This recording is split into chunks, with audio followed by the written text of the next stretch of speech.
अभी कई लोग आएंगे क्रिसमस का विरोध करने और कहेंगे क्रिसमस ये है, क्रिसमस ये है।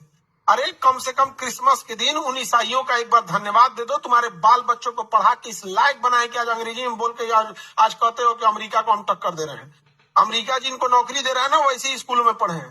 तो कल क्रिश्चियंस का अपना त्योहार आएगा, सड़कों पे कुछ जोम्बी घूमेंगे सब। ऑनलाइन आज वो जोम्बी समझते क्या करो, नोच वोच के पागल होते हैं, नोच लेगा क्या करो यहाँ पे। तो आजकल डिजिटल जोम्बी घूम रहा है सब। कोई बेचारा क्रिसमस मना रहा है तो उसको कह देगा इसे काहे कर रहा है, तुम खराब है, ये है। अरे क्रिसमस के दिन उन ईसाइयों का हाथ जोड़कर, हम तो कहते हैं कि पूरे भारत के ईसाइयों का हम हाथ जोड़ के धन्यवाद देते हैं कि आप लोगों ने पूरे इंडिया के एजुकेशन सिस्टम को बचा के रखा है। क्रिश्चियन तुम्हारे जिला का 10 बढ़िया स्कूल में 10 क्रिश्चियन होगा। Saint Michael, saint Joseph, saint ये संत वो दुनिया भर का अपना पढ़ा रहा है वो।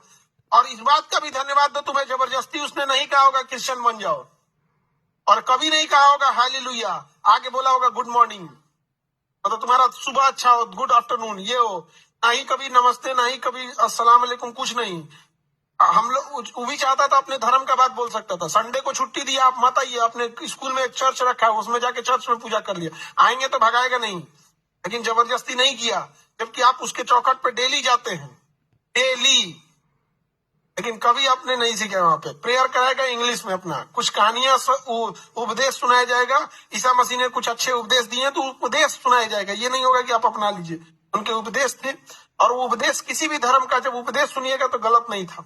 चाहे वो राम जी का उपदेश हो, भगवान श्री कृष्ण का उपदेश हो, किसी का उपदेश सुनिएगा, कोई गलत नहीं। चाहे वो मोहम्मद साहब का उपदेश सुनिए, वहां पे तो मजदूरी करते थे, खाना एक बार पेट नहीं बना था तो बांध लिए थे, कभी कहीं खाली पेट रहता है तो कहाँ पे पता ना चले, यहाँ पे तो मजदूरी करके खाए थे।